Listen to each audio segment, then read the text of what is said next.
नमस्कार साथियों, स्वागत है आपका अपने YouTube चैनल पढ़ाई पाठशाला में।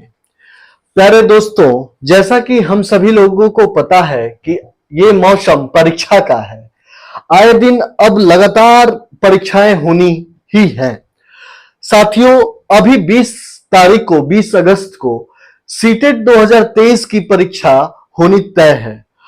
असंख्य साथी जो एक शिक्षक के रूप में खुद को देखना चाह रहे हैं, उनके लिए यह ऐसा बोले तो यह पहली सीढ़ी है। साथियों, सीटेट की परीक्षा बहुत कठिन परीक्षा नहीं होती है, बेहद आसान परीक्षा होती है। लगभग 150 प्रश्न आते हैं, 150 नंबर के। उसमें से हमें 90 क्वेश्चन सही करने होते हैं। 90 से ऊपर या 90 हमें मार्क्स लेकर आने रहते हैं। आज इसी विषय पर हम लोग बात करेंगे कि सीटेट की परीक्षा जो अभी मात्र कुछ ही दिनों बाद होनी है, उसकी तैयारी अंतिम समय में हम कैसे करें। और इसके साथ ही अब बहुत पढ़ने का वक्त खत्म हो चुका है दोस्तों। अब चीजों को समेटने का वक्त आ गया है। इन 16, 17, 18, 19 दिनों में आपको अपने पढ़ाई, जो भी पढ़ाई की है अभी तक, उन सभी चीजों को समेटने की जरूरत है, रिवीजन करने की जरूरत है। साथ ही हम इस बात पर भी डिस्कस करेंगे कि ये अंतिम घड़ी में अधिक से अधिक नंबर लेके कैसे आए। अभी आज की ही बात है कि अभी एक नोटिफिकेशन निकला कि आप अपने जो एडमिट कार्ड है उसमें सिटी और डेट देख सकते हैं, लेकिन जो आपका मूल प्रवेश पत्र है, ओरिजिनल जो एडमिट कार्ड है, वो 18 तारीख को सीबीएसई के साइट पे उपलब्ध हो जाएगा। तो 18 तारीख को सीबीएसई के साइट से अपने एडमिट कार्ड को डाउनलोड करें और फिर परीक्षा कक्ष में जाएं। परीक्षा देने 20 तारीख को जब भी अब जाए, अपना एक पहचान पत्र, एक फोटो, एडमिट कार्ड और ब्लैक या ब्लू बॉल पेन लेकर जाएं। साथियों, साथ में एक पानी का बोतल भी लेकर जाएं कि परीक्षा के दौरान आपकी मन स्थिति ठीक रहे। हम कितनी भी पढ़ाई कर लिए हो, लेकिन वो 3 घंटे आप खुद को ढंग से अच्छे तरीके से प्रस्तुत कर पाते हैं, प्रेजेंट कर पाते हैं, तो यह बहुत बड़ी बात है। प्यारे साथियों, जो सीटेट की परीक्षा होनी है उसमें आज हम सेकंड पेपर के बारे में बात करेंगे, जिसे अपर प्राइमरी लेवल भी कहा जाता है। सीटेट का पेपर सेकंड जो 6 से लेकर 8 तक का होता है। जैसा कि आप सभी तैयारी कर रहे हैं, तो आपको विदित होगा कि किस सब्जेक्ट से कितने क्वेश्चन आते हैं। लेकिन आज हम इसके साथ ही इन कुछ ही दिनों में कहां से कौन सी चीजें अब रिवीजन करें, कैसे पढ़ें, इसके बारे में विशेष बातचीत करेंगे। साथियों, सबसे महत्वपूर्ण भूमिका निभाता है आपका सीडीपी।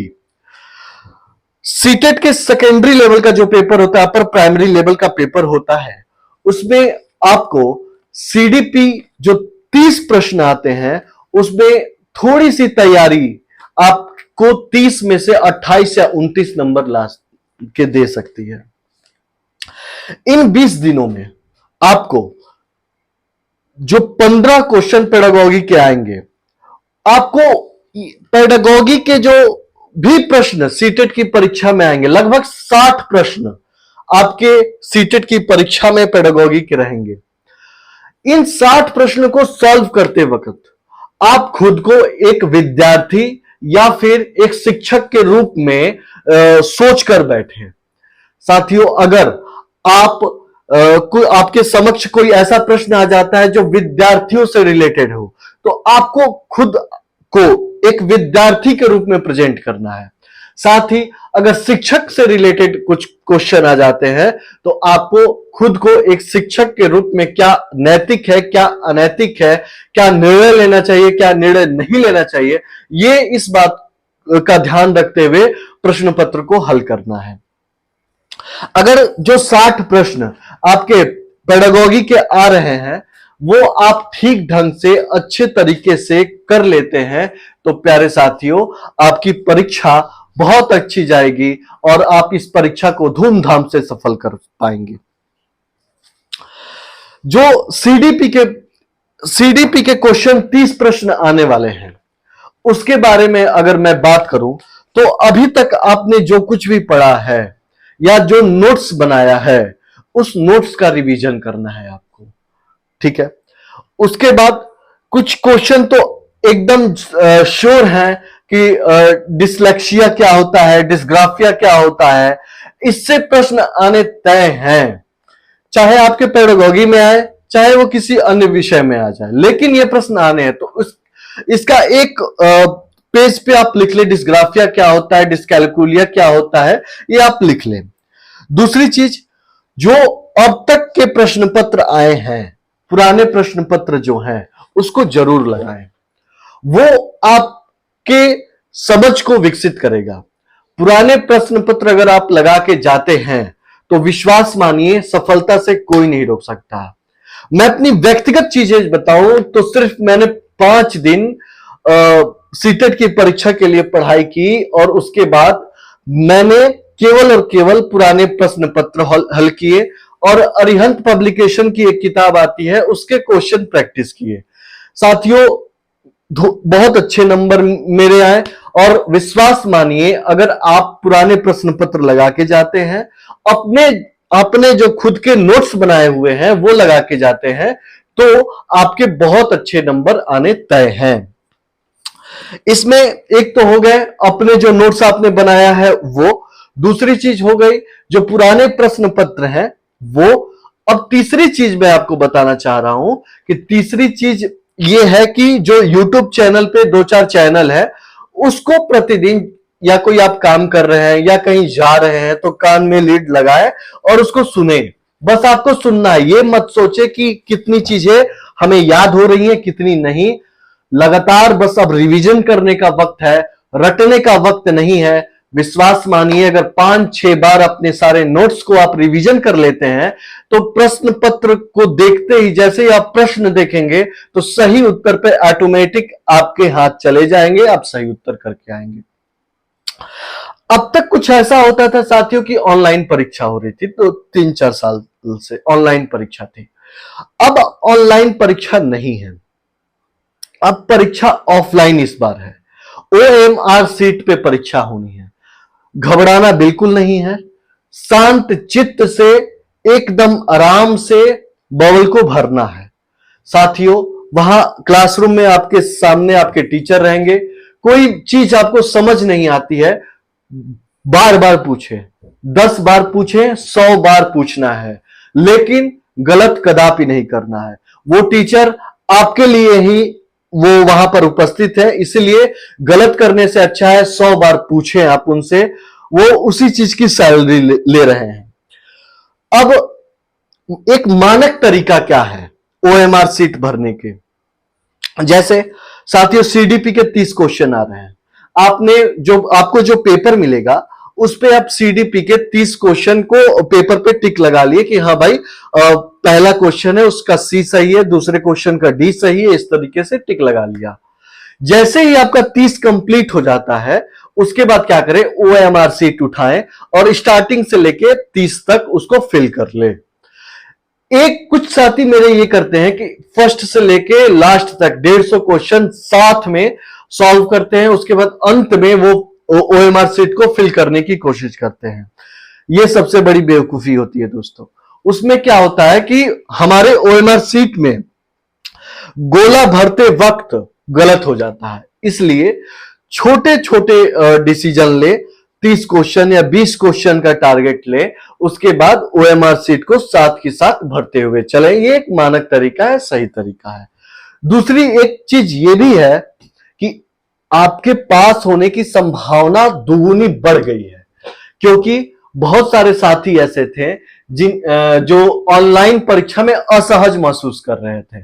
जैसे पैसेज जो आते थे वो बहुत बड़े बड़े पैसेज होते थे, तो वो हमें माउस की सहायता से उसको सर्कल को आगे पीछे करना पड़ता था। उसमें क्या होता है, हमें बहुत परेशानी महसूस होती है उसको लेकिन अब आपको एक पेपर मिलेगा, उसको आप अंडरलाइन भी कर सकते हैं, उसको आप देख भी सकते हैं कि हाँ भाई, दोबारा रिवीजन भी कर सकते हैं। वो आपके आंख के सामने रहेगा, कॉपी कलम आपके हाथ पास रहेगा तो आप इजीली बहुत अच्छे तरीके से पेपर सॉल्व कर लेंगे। सीडीपी में ऑनलाइन आप देख सकते हैं क्वेश्चन, लेकिन थ्योरी नहीं देखना है। एन वक्त अब आ गया है, अब आपको केवल क्वेश्चन प्रैक्टिस करना है। उसके लिए आप अध्ययन मंत्र के रोहित वैद्वान सर है, अगर यूट्यूब पे वो भी सीटेट को लेकर सीडीपी के क्लास चलाते हैं, वो देख सकते हैं। या फिर हिमांशी सिंह मैम है, उनका लेट्स लर्न चैनल है, उस पे आप सीडीपी के क्वेश्चन देख सकते हैं। प्यारे साथियों, एक चीज की और जानकारी दे दूं कि अध्ययन मंत्र का एक कनेक्टेड ऐप है, अध्ययन मंत्र कनेक्टेड ऐप करके, उसमें सीटेट के कोर्स दे रखे हैं, वो फ्री ऑफ कॉस्ट है। आप ये ऐप को अपने मोबाइल में डाउनलोड करें। माई कोर्स में जाने के बाद सीटेट के ऑप्शन में जब आप जाएंगे तो आपको सब कुछ मिल जाएगा, वहां पे थ्योरी और क्वेश्चन सब कुछ, वहां से आप रिवीजन कर सकते हैं साथियों, फ्री ऑफ कॉस्ट में, कोई पैसे नहीं देने हैं। तो मुझे लगता है कि सीडीपी में आप इतनी चीजें कर लेंगे तो धूमधाम से 27-28 नंबर आपके आ जाएंगे। पेपर 2 में एक सेक्शन है जो 60 क्वेश्चन आता है, वह है एसएसटी, और जो विज्ञान वर्ग के बच्चे होते हैं उसके साइंस के पेपर आते हैं, ठीक है। लेकिन मैं एसएसटी के बारे में बताऊंगा। एसएसटी में आपको 6 से लेकर 8 तक एनसीईआरटी की किताब पढ़नी है। उसमें मूल रूप से आपको हिस्ट्री, ज्योग्राफी और पॉलिटिकल साइंस पढ़ना है। प्यारे साथियों, अगर आप एनसीईआरटी की किताब नहीं पढ़ पाते हैं, एनसीईआरटी की कितनी किताबें होंगी? 6 किताबें लगभग होंगी, 6, 7, 8, 3 हिस्ट्री के, 3 ज्योग्राफी के, 3 पॉलिटिकल साइंस के, लगभग 8 किताबें। अगर आप ये नहीं पढ़ पाते हैं तो यूट्यूब की पूरी सहायता लीजिए। क्लास 6 के एनसीईआरटी के वीडियोस हमारे यूट्यूब चैनल पे, यानी यूट्यूब चैनल पे बहुत सारे डाल ले जा चुके हैं साथियों, उन्हें आप देखिए और बहुत कम समय में एक समझ विकसित हो जाएगी कि हाँ भाई क्या चीज है क्या नहीं। तो आपको 6 से लेकर 8 तक एनसीईआरटी की किताब पढ़नी है, वो भी मूल रूप से ज्योग्राफी, पॉलिटिकल साइंस और हिस्ट्री की। फिर भी अगर आपके पास समय मिलता है इस 20 दिन के अंदर अंदर, लुसेंट की किताब आती है दोस्तों, वहां से आप geography, history and political science पढ़ लीजिए। मूल रूप से आपको आर्टिकल्स पढ़ लेने हैं। हिस्ट्री में 1857 से लेकर 1947 तक का कालखंड पढ़ लेना है, और ज्योग्राफी में भूमंडल से संबंधित जो चैप्टर है उनको ध्यान में रखना है। उसमें क्रस्ट, मेंटल कोर जो टॉपिक्स है उसको देख लेना है, ठीक है। चट्टान के बारे में देख लेना है, ये सब चीजें इंपॉर्टेंट है, इसको देख लेना है। इसके साथ एक शनि सर है यूट्यूब चैनल पे, वो शायद टीचर अड्डा 247 करके एक चैनल है, उस पे शनि सर पढ़ाते हैं। आप विश्वास कीजिए, उनके वीडियो को देखिए, जीएस के लिए लगभग चीजें आपकी तैयार हो जाएंगी, ठीक है साथियों। उनको बहुत सालों का अनुभव भी है और वो बहुत अच्छे टीचर भी हैं, शनि सर। शनि सर को आप देखिए, और अगर इन 20 दिनों में आपने एनसीईआरटी पढ़ लिया, लुसेंट पढ़ लिया और शनि सर के क्वेश्चंस देख लिए, लगा लिए, तो विश्वास मानिए 60 में से 50-52 नंबर आपके कहीं नहीं गए हैं, आपके तय है आने। और मुझे लगता है कि 90 आपका इन्हीं 2 में क्रॉस हो जाना चाहिए। अगला विषय है हिंदी। साथियों, हिंदी बेहद आसान विषय है। बच्चे भागते हैं, या कुछ बच्चे ऐसे होते हैं ये सोच लेते हैं कि बेहद आसान है तो ये तो एवे ही हो जाएगा। दोस्तों, एवे ही कोई चीज नहीं होती है। हिंदी के लिए आपको थोड़ी सी ईमानदारी पूर्वक व्याकरण पढ़ना पड़ेगा। पुराने प्रश्न पत्र जब उठाएंगे तो उसमें देखिए कि व्याकरण के कौन कौन से क्वेश्चन आ रहे हैं, और जिस जिस चैप्टर से जो जो क्वेश्चन आ रहे हैं उसको पढ़ने की जरूरत है साथियों। मूल रूप से आपको समास पढ़ लेने की जरूरत है, विलोम शब्द पढ़ लेने की जरूरत है, तद्भव, तत्सम, वर्णमाला, ये इतनी चीजें पढ़ लेने की जरूरत है। अलंकार से प्रश्न नहीं आते हैं, संधि से अगर एक प्रश्न आ जाए तो वो भी मुश्किल है कि वो देंगे लोग। लेकिन इन सब महत्वपूर्ण चैप्टर से विकारी अविकारी शब्द से पूछे जा सकते हैं। साथ है एक कुछ क्वेश्चन इसमें ऐसे हैं जो रखे रखाए हुए होते हैं, जिसके उत्तर आपके नजरों के सामने होता है।